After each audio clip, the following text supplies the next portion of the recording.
Jill Petzinger, Senior European Tech Reporter at Tech.eu, and previously Jill was covering German business and politics from Berlin for Yahoo Finance in the UK and Quartz in the US, but now she moved to Valencia. I think she likes the sun, and she now works there for Tech.eu. She will talk with her guests about what startups need to be ready to scale internationally. And to give great answers to her probably great questions, we have Rodolphe Ardant, the CEO of SpendDesk, and we have Samuel Mueller, the CEO and co-founder of Scandit. And again, these are two co-founders of European unicorns. Enjoy the panel and be ready to cross the borders afterwards. Please welcome.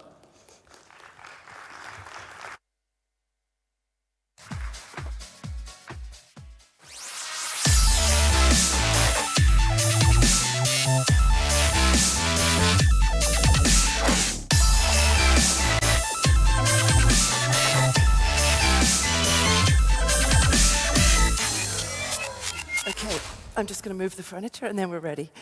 So thanks for joining us, everyone. We're here to talk about the sometimes bumpy road to international expansion. And here, with combined decades of experience, we have two startup unicorn founders. We have Rodolphe from Spendesk and Samuel from Scandit. Welcome, both of you. Thank you. Thank you. We're looking forward to learning about your experiences, what to do, what not to do, how not to mess it up.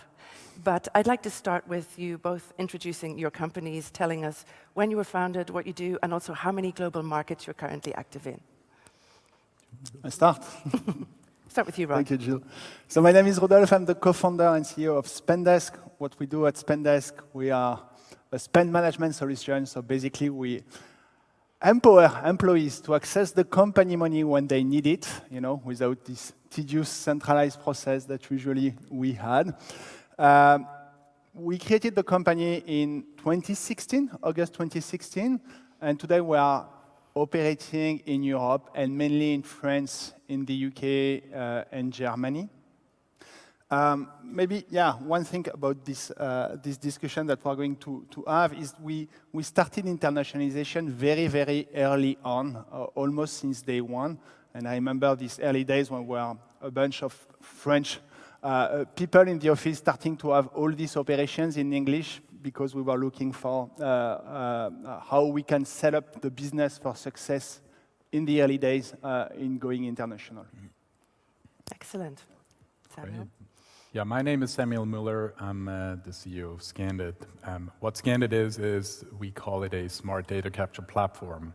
Smart data capture enables consumers and workers and businesses alike to really have kind of superpower-like capabilities by making it possible to use the smartphone as a means to interact with everyday items, right? Picture yourself in a store environment, trying to figure out what piece of pasta to buy, what dairy products to add to your cart, right? So what we're trying to enable and what we're helping retailers with is to just have a phone that can come out of a consumer's pocket or an employee's pocket, be pointed at the entire shelf, and almost magically relevant information about those items on the shelf start to pop up, right? So that's an example of what we're enabling.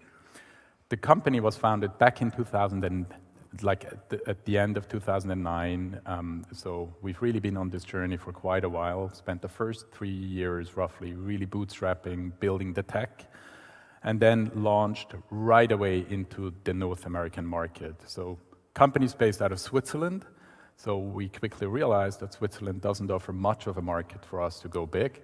So we figured rather than kind of keeping ourselves busy entering maybe a neighboring country like Germany, the effort seemed similar to go and tackle the North American market right away. And of course, in doing so, we've gotten a fair amount of scars. So today, I don't actually have the exact count, but we operate across all major countries in Europe, in the Middle East, in the Asia-Pacific region, Japan, South Korea, Singapore, Southeast Asia, Australia, New Zealand, as well as across North America and various parts of Latin America too.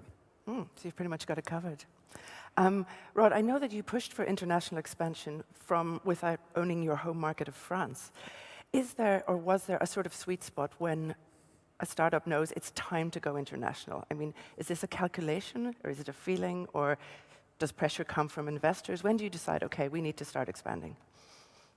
That's a very good question. I think it really depends of the types of product and particularly the types of assumptions that you want to solve in the early days. For us, France is it's a difficult country because it's a big, not very big, but still significant market. But it's far from being a global, a global TAM that we can address. So in the early days, we had this global ambition. We wanted to become the new standard, the new norm on how people pay at work, and it was not something that we wanted to solve just for France, but having this global ambition. But when you say that in the early days, so what? The assumption that we wanted to solve very early on is because this innovation creating something new, a new way of doing things for company, we had to understand if the problem we were solving was something that would be global or if it was something local. How we can architecture our product, our tech, in a way that the solution that we will be building could be international. And the constraint that we had, is we are in a regulated environment. We are a fintech. So we could not test this all around the world, but just where we could operate, which was Europe. And so very early on, we decided that we had to test our product and we had to build our product, not only talking to French customers, but being as much international as we could in the early days. But again, it depends on what you want to solve for. For us, it was solving this assumption that the solution of SpendDesk is solving a global problem that every company can have. So your product or solution kind of defines your expansion strategy to a certain extent, right? Let's talk about doing your homework and doing due diligence. How important and how intensive is it to get that expansion strategy formulated? Is it difficult? Is it very data-based? Well, I think in the end, it also depends on your product and your go-to-market approach, right? In Scandit's case, our go-to-market approach is a direct sales model focused on enterprises. So for us, entering a new market always starts with understanding the total addressable market in that country, which means doing systematic market segmentation, really understanding what companies are there of a specific size with specific characteristics to go after. And from there to then come up with typically sort of a somewhat adjusted approach based on our go-to-market blueprint or playbook to really roll out our efforts in that market. So clearly, there is a fair amount of sort of analysis and market segmentation that goes into this, but we're also trying, we're all academics from a background perspective, so we're trying to kind of hold back a little bit and not sort of enter in sort of analysis paralysis there, so that would probably be more likely our issue, so we would kind of move to action. I know you both have a slightly different approach to decentralized versus centralized sort of management of things, so let's start with you. I believe SpendDesk is more decentralized, correct? Do you want to talk about that and the pros and cons of those things? What functions, let's say marketing, need to be kept in the home office, the hub office, and which can be farmed out for more independence?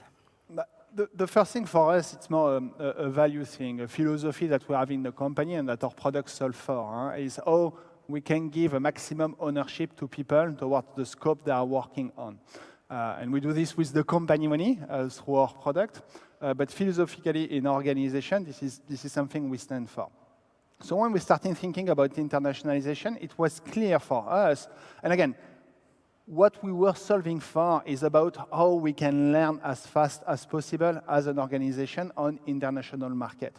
So the organization that we set up in the first place was really to give ownership of the different markets that we were expanding to the team that was working on it. They understand the field, because adaptation of your product onto local markets is not just a question of translation. It's really a question of localization, understanding the spending culture for us, understanding the different behaviors, understanding the ecosystem that lands in your product, and that needs for the local team to have this power to make decisions on what they observe. So very early on, we give this power to organization and to decide, to set up the direction with a common ground, which is our product vision, but to make the choices they had to make to move and to accelerate on their different markets. But the sort of question of boots on the ground leads me to another fascinating question, company culture, seeding it in local foreign hubs, essentially, and how important is it to spread the company culture from the center to all of these different countries? I'm going to ask you that one, Samuel. Sure. So I think, in general, culture, as you scale globally, obviously requires a lot of constant communication, right, at different levels. In our case, it starts with communicating and communicating again and reinforcing our values to sort of big vision that we're pursuing, making sure everyone understands and reorientates themselves around this on an ongoing basis. We then, especially as we scaled internationally, had to put in place more systematic, more purposeful vehicles to enable constant communication. As an example, we're running a series of monthly or bi-weekly meetings, one being sort of the more company-centric all-hands meeting, where I would give an update on sort of general progression towards the overall vision, the company goals, and so on. And then we have different leaders from across the business come in to speak about key initiatives and to really help make sure everyone understands what's top of mind for the business as a whole, and different country organizations, different teams can connect with that and really make sure whatever their focus is going to be aligned with how we're trying to do business and connect with the foundational values that we have. Now, as the business started to scale globally, at some point we dealt with a large operation in Europe and then a big operation in North America. So that was sort of 9 hours time zones, still manageable, right? And you could find the time slot that worked for everyone, still pushing a little bit here and there. But once we started to expand into the Asia-Pacific region, that became impossible, right? And you can only maybe ask your team once a year to sort of get on a sort of an 11 or after midnight call because it's really important. But it's not feasible and doesn't scale, right? And so we started to rotate these all hands and sort of bi-weekly Scandit meetings, as we're calling them, that are more grassroots type of sort of places to connect. And these end up being then opened up by the various offices and end up being held at different times every month. So different teams become the center of the communication, the center of the action, and no one ever feels like, oh, it's always about the guys in Europe and not about like the team in Japan. So we're really trying to be very mindful of this to make sure everyone feels they're part of one global team with one big overarching objective. So this is running away with me. With 2 minutes to go, what top tips would you guys share with founders who are looking across the border, thinking about expanding based on your own learnings? What do you wish you had known, I don't know, 10 years ago, 5 years ago? I think one of the mistakes we've done is not understanding that internationalization is different steps, and the different states of the countries that we are addressing. What I'm saying different steps is there is the early stage, product market fit, this understanding. There is the growth stage when you get the traction of your product in the market, and then there is the scale stage. And basically that's the same stage on what your startup, your company is experiencing. What I'm saying is the mistake is because the early stage was very easy for us. Strong traction on the market at the very beginning. You can have the types of profile that manage this stage are quite horizontal.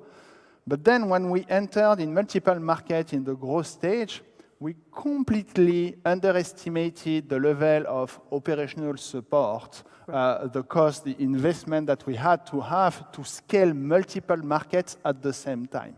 And when we understood that, we started to say, okay, now we need to stop our expansion, focus on where we are today, build the teams, build the managerial structure, then we can continue and expand in later geographies. So I think that was one.